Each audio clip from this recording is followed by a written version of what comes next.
Selamat datang di MRF Football, channel yang akan membahas berita seputar Manchester United. Jika kalian suka berita Manchester United dari kami, jangan lupa like, komen, dan subscribe. Dan juga nyalakan tombol loncengnya, agar kalian bisa tahu berita Man United terupdate dari kami. Terima kasih, Glory Glory Manchester United.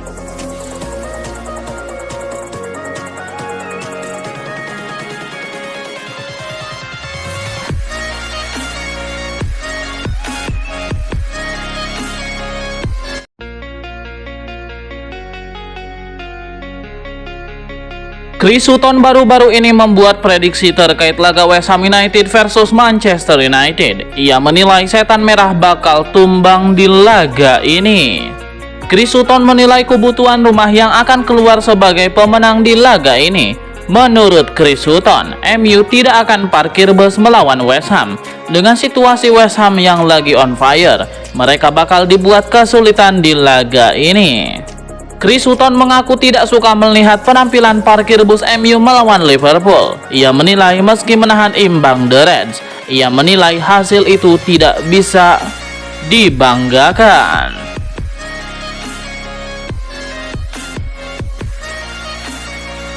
Sir Jim Ratcliffe akan membayar 1,3 miliar pound sterling untuk membeli 25% saham Manchester United. Dia diharapkan segera mengambil alih semua operasi sepak bola di klub setelah kedatangannya.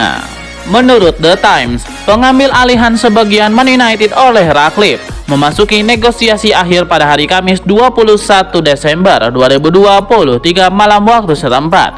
Laporan tersebut mengklaim tahap akhir telah dikerjakan selama seminggu terakhir. Namun kesepakatan tersebut masih perlu diratifikasi sepenuhnya oleh Liga Primer.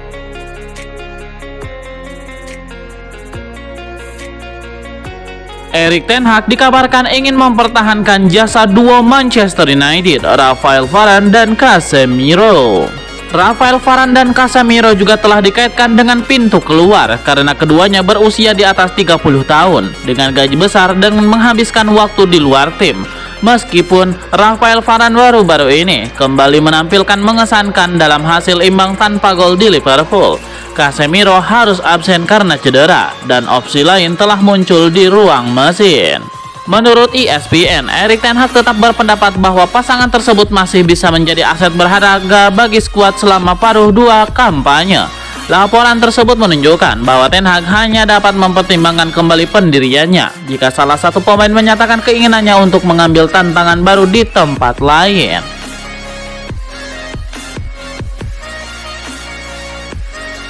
Mantan manajer Manchester United Ole Gunnar Solskjaer segera ditunjuk menjadi pelatih Besiktas menurut berbagai sumber. Pelatih asal Norwegia itu diperkirakan akan menandatangani kontrak selama 1,5 tahun dengan tim asal Istanbul menurut NTV Sport. Ole Gunnar Solskjaer telah melakukan pembicaraan dengan klub Turki itu selama beberapa waktu setelah mereka memecat Riza Çalınbay yang bertugas selama lebih dari sebulan dan hanya melatih total 7 pertandingan. Ole Gunnar Solskjaer tidak menjadi manajer klub sejak ia meninggalkan United pada November 2021. Mantan bos Molde dan Cardiff City itu bertanggung jawab atas United selama lebih dari 2,5 tahun dan memimpin 149 pertandingan di semua kompetisi sebelum dia dipecat setelah kekalahan 4-1 di Watford.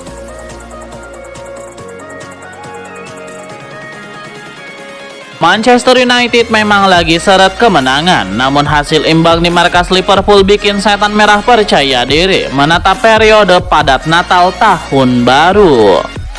MU memulai periode padat Nataru dengan melawat ke West Ham United pada hari Sabtu 23 Desember 2023 malam waktu Indonesia Barat. Dalam lanjutan Liga Inggris, dalam sepekan ke depan mereka juga akan menghadapi Aston Villa dan Nottingham Forest.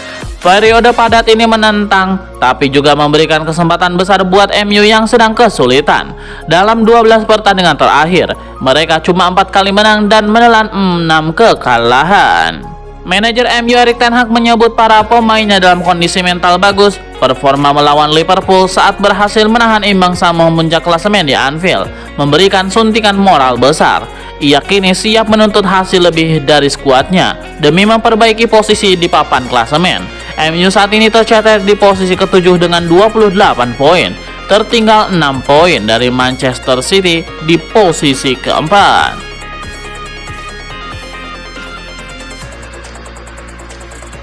Manchester City akhirnya berhasil mencetak sejarah dengan meraih gelar juara di Piala Dunia antar klub untuk pertama kalinya. Hal tersebut didapat usai Manchester City mengalahkan Fluminense di final Piala Dunia antar klub. Meski demikian, raihan tersebut masih belum sebanding dengan rival sekota mereka, Manchester United.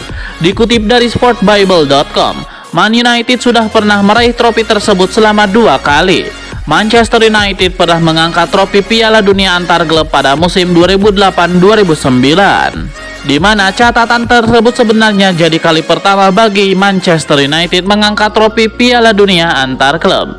Namun, sebelumnya Manchester United juga sudah pernah meraih gelar juara di Piala Intercontinental pada musim 1999 dan tahun 2000. Namun pada tahun 2017, FIFA memutuskan untuk mengakui trofi Piala Intercontinental sejajar dengan Piala Dunia antar klub. Piala Intercontinental sendiri sebelumnya sudah ada sebelum Piala Dunia antar klub. Hingga pada kisaran 2004, Piala Dunia Intercontinental resmi berganti menjadi Piala Dunia antar klub. Oleh karena itu, jika dihitung, Manchester United sudah 2 kali menjuarai Piala Dunia antar klub selama ini. Dengan hasil tersebut, Man City masih tertinggal 1 trofi Piala Dunia antar klub dari rival sekota mereka, Manchester United.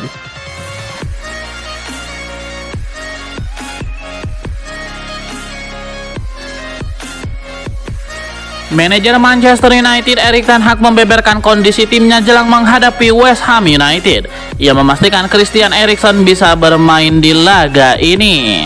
Dalam konferensi persnya jelang laga ini, Erik ten Hag membeberkan bahwa Eriksen bakal tampil di laga ini. Ia menyebut sang gelandang sudah fit untuk membela setan merah setelah ia absen cukup lama akibat cedera. Erik ten Hag menyebut kembalinya Eriksen membuat ia memiliki lebih banyak opsi untuk diturunkan di lini tengahnya. Ia optimistis dengan kehadiran Eriksen, setan merah mampu mengalahkan West Ham United nanti malam.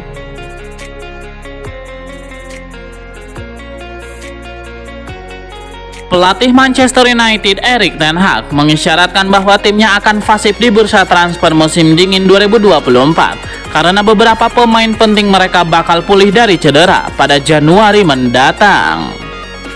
Beberapa pihak meyakini bahwa masalah inkonsistensi tersebut disebabkan karena banyaknya pemain MU yang cedera. Hingga detik ini ada sekitar 12 pemain MU yang berada di ruang perawatan.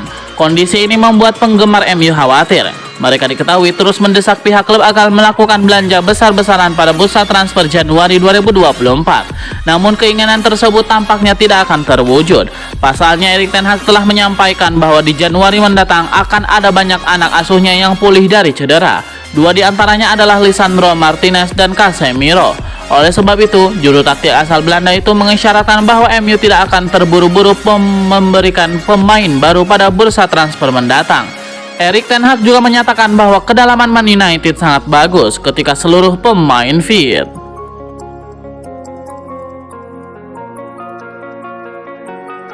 Kyle Walker melihat ada jurang yang cukup besar antara Manchester City dan Manchester United. Kyle Walker menyatakan bagaimanapun gacornya Manchester City dewasa ini, mereka masih berada di bawah bayang-bayang Manchester United. Kendati musim lalu sukses mengukir treble winners bersejarah. Seperti diketahui, The Citizen menyamai capaian MU di musim 1998-1999. Walaupun begitu, di mata Walker, pasukan Pep Guardiola masih jauh untuk dinilai setara dengan dinasti Man United, asuhan manajer legendaris Sir Alex Ferguson. Meski mengakui Man City belum bisa disejajarkan dengan prestasi Man United secara historis, tetapi Walker bangga dengan klubnya yang mampu memenangkan 5 gelar juara dalam 6 tahun terakhir. termasuk rengkuhan treble di musim lalu.